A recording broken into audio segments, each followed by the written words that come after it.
Our next panelist is Justin Feldman.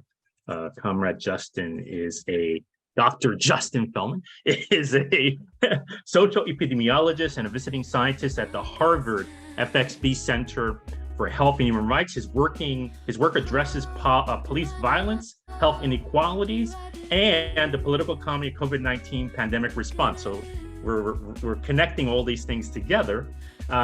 Justin will speak on addressing COVID-19.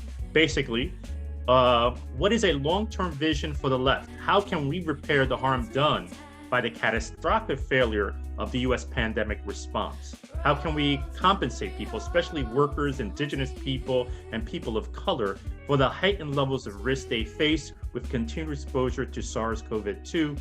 This presentation will offer some ideas about policies that leftists can organize around. That organizing piece keeps on coming up. Comrade Justin, please share your wisdom with us.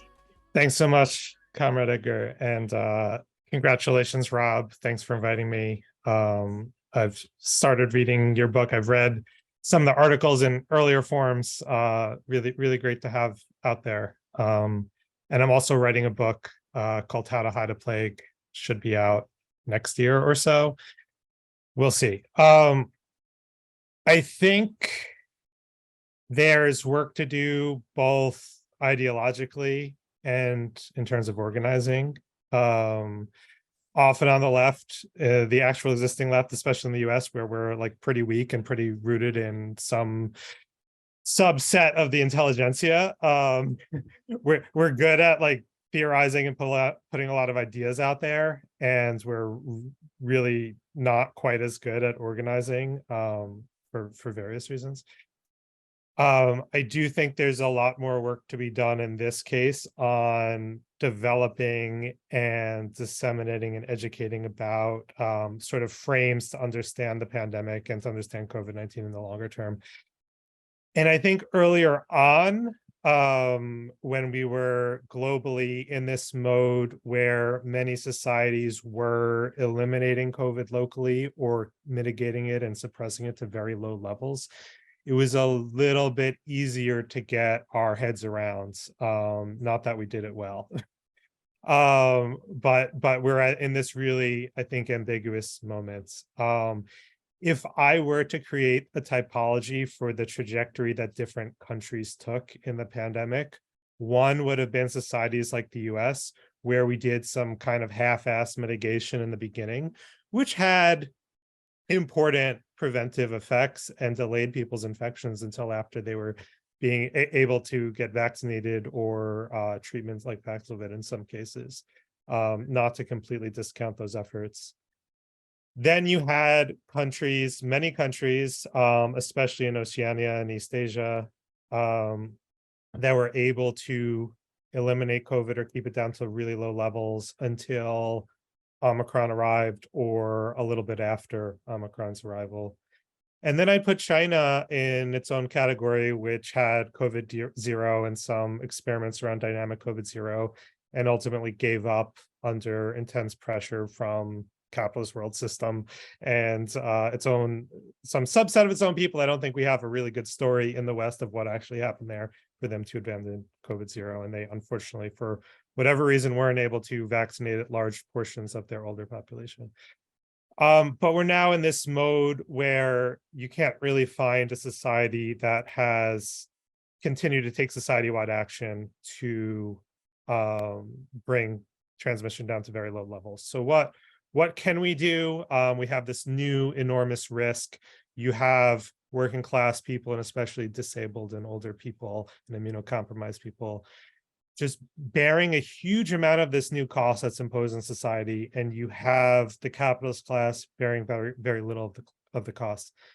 And very quickly, I would just lay out like 3 buckets of things to think about.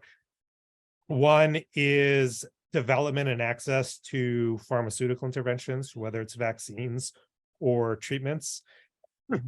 We have, for example, the end of the public health emergency announced in the US that's going to bring these treatments and vaccines into the health insurance system in the old way everything else is brought into it. It's going to make access a lot worse.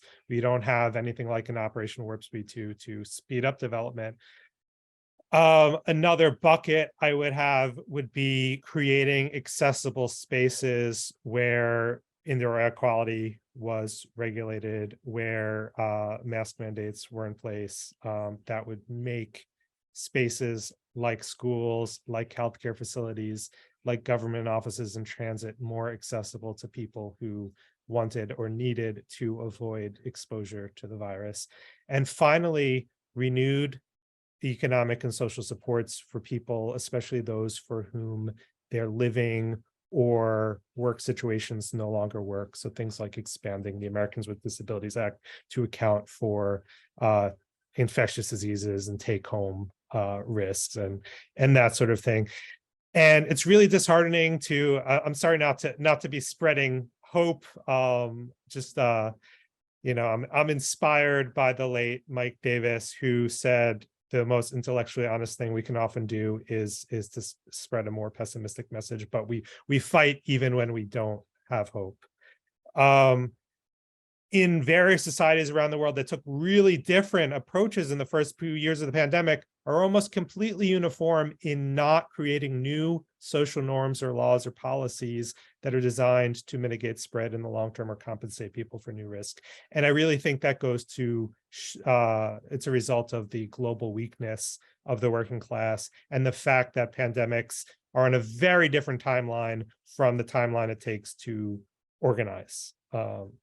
And just for me, this is all important insights to keep in mind in this age of the Anthropocene or capitalist however you want to parse it, when we have just like crisis after crisis, much of it rooted in our sorts of poorly managed ecology. So I really want to have us learn the lessons from the pandemic that we can both use to fight COVID in the future, but also anticipate whatever crises are coming our way. Thank you.